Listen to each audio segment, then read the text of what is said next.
ኢየሱስ አምላክ ነው ስንል አብ ነው እያልን ነው ለምትሉ ሰዎች ግን አሁን የምጠይቃችሁ ጥያቄ አለ። ላስቸግራችሁ ነው። ቪዲዮውን በደንብ ሼር አድርጉልኝ። እችን ቪዲዮ አይተን እንመለስ። አንድ ጥያቄ ለስላሳ አማኞች አለ። በአስተምህሮታችሁ ኢየሱስ ሰውም አምላክ ነው ብላችሁ ነው የምታምኑት። አምላክ የምትሉት ምኑን ነው? ሰው የምትሉት ምኑን ነው? ኦኬ እኛ አምላክ ነው የምንለው መጽሐፍ እንዳስተማረን አብ ነው። ኢየሱስ አምላክ ነው ስንል አብ ነው እያልን ነው። እናንተ ኢየሱስ አምላክ ነው ስትሉ አምላክ ማን ነው ለእናንተ? እኛ ኢየሱስ አብ ነው ስንል አምላክ ስለተባለ ነው ኢየሱስ አብ የሆነው። ምክንያቱም ከአንድ አምላክ ውጭ ሌላ አምላክ ስለሌለ ማለት ነው። አንደኛ ቆሮንቶስ ምዕራፍ 8 ቁጥር 6 ላይ ለእኛስ ነገር ሁሉ ከእርሱ የሆነ እኛም በእርሱ የሆነ አንድ አምላክ አብ አለን ይላል። አምላክ ተብሎ የተጠራው ማን ነው? አብ ነው። ኢየሱስ አምላክ ከተባለ ያ አብ መሆን አለበት እንጂ ሌላ አምላክ ተብሎ የተጠራ የለም። ሶ የእናንተ አምላክ ብላችሁ የምትጠሩት ሰው አምላክ ነው ብላችሁ የምትጠሩት አምላክ ማን ነው? ይሄ ነው ጥያቄ። በዚህ ቪዲዮ ላይ የተጠየቀ አንድ መሰረታዊ የሆነ ጥያቄ አለ። ኢየሱስ እኛ እግዚአብሔር ነው ስንል ኢየሱስ አብ ነው እያልን ነው። እናንተ ከምን መስፈርት ነው እግዚአብሔር ነው የምትሉት? እግዚአብሔር እነቱና ሰውነቱ ምንድን ነው እያሉ እያነሱ ነው። የኢየሱስ አምላክነትና ሰውነት ላይ ነው ጥያቄያቸው። አምላክ ነው ስንል ምን እያልን ነው? ሰው ነው ስንል ምን እያልን ነው? አምላክነቱ ምኑ ጋ ነው? ሰውነቱ ምኑ ጋ ነው የሚለውን ሀሳብ ነው ማነሳው። ይህንም ደግሞ ከመጽሐፍ ቅዱስ የሆነ ሀሳብ ነው ማነሳው። የመጀመሪያ ኢየሱስ ክርስቶስ አምላክ ነው፣ ፍጹም ሰው ፍጹም አምላክ ነው ስንል የምናነሳቸው ፖይንቶች አሉ ከመጽሐፍ ቅዱስ አንጻር ማለት ነው። ኢየሱስ ክርስቶስ አምላክ ነው ስንል አብ ነው እያለን ሳይሆን እሱ መለኮታዊ ማንነት አለው፣ መለኮታዊ ባህሪ አለው፣ የመለኮታዊ ስልጣን አለው እያለን ነው። ያ ማለት ዘላለማዊ ነው፣ ሁሉም ፈጣሪ ነው፣ ሁሉም ቻይ ነው፣ አዳኝ ነው፣ የማይለወጥ ነው እያለን እንጠቅሳቸዋለን። የፈጣሪ ባህሪያቶች ወይም ደግሞ የእግዚአብሔር ባህሪያቶች ሆኑ ማለት ነው። ኢየሱስ ዘላለማዊ ነበረ? አዎ ዘላለማዊ ነበረ። ሁሉን ቻይ ነበረ? አዎ ሁሉን ቻይ ነበር። ፈጣሪ ነበር? አዎ ፈጣሪ ነበር። እያንዳንዱ መጽሐፍ ቅዱስ ጥቅስ ማስደገፍ እንችላለን። ዮሐንስ ወንጌል ምዕራፍ 1 ቁጥር 1-3 ያለውን ላንሳ እና ለሌሎቹ አስፈላጊ ከሆነ በቀጣይ በሰፊ እመጣላችኋለሁ ማለት ነው። ዮሐንስ ወንጌል ምዕራፍ 1 ከቁጥር 1-3 ያለ ሲናገር በመጀመሪያ ቃል ነበረ፣ ቃልም በእግዚአብሔር ዘንድ ነበረ፣ ቃልም እግዚአብሔር ነበረ። 3 ላይ ሁሉ በእርሱ ሆነ፣ ከሆነስ እንኳን አንዳች ያለ እርሱ አልሆነም የሚል ሀሳብ አለ። ቃል ተብሎ ሪፈር እየተደረገ ያለው እግዚአብሔር ወልድ ነው፣ ኢየሱስ ክርስቶስ ነው።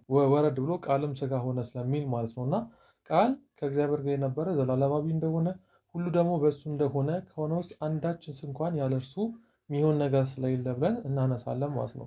ኢየሱስ ሁሉን ቻይ ነው፣ ፈጣሪ ነው እያለን እነዚህን የመጽሐፍ ቅዱስ ክፍሎች እናነሳለን። በተጨማሪ ኢየሱስ ክርስቶስ በቀጥታ አምላክ ተብሏል። ማቴዎስ ወንጌል ላይ መመልከት እንችላለን።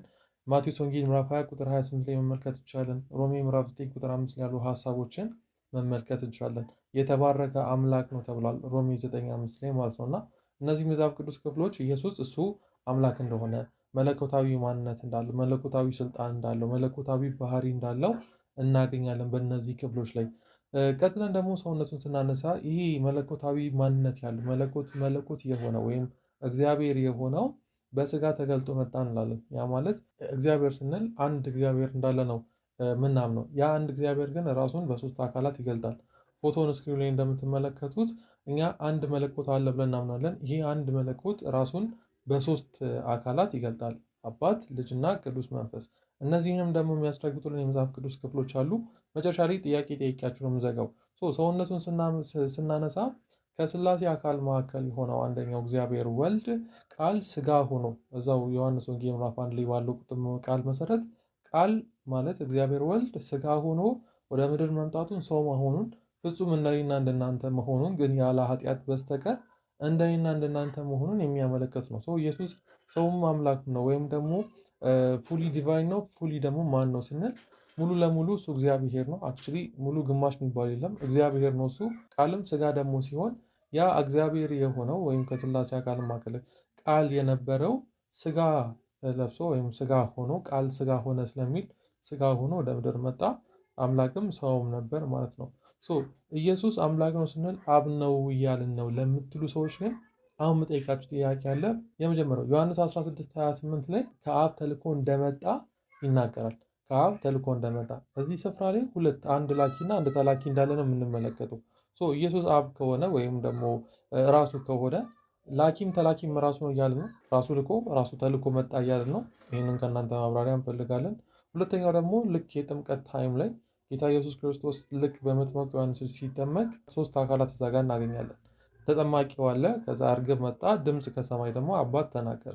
እነዚህን ነገሮች ስናነሳ ተጠማቂውም ራሱ ነው፣ እርግቡም ራሱ ነው፣ ድምፁም የመጣው ከለራሱ ነው፣ እዛው እርስ በራሱ ነው እየሆነ ያለው። እንዴት ነው ይህ ነገር እናንተ ጋር እንዴት ነው እየታየ ያለው? እና ኢየሱስ ወደ አብ ይጸልይ ነበረ፣ ከአብ ተልኬ የመጣው ይል ነበረ፣ የአባቴን ፍቃድ ልፈጽም ነው የመጣሁት ይል ነበርና እነዚህን ሲያደርግ ራሱን ለራሱ ነው እያለ ያለው። እንዴት ነው ይሄ አስተምሯችሁ? እንዴት ነው እናንተ የምታዩት? ጸጋና ሰላም ይብዛላችሁ።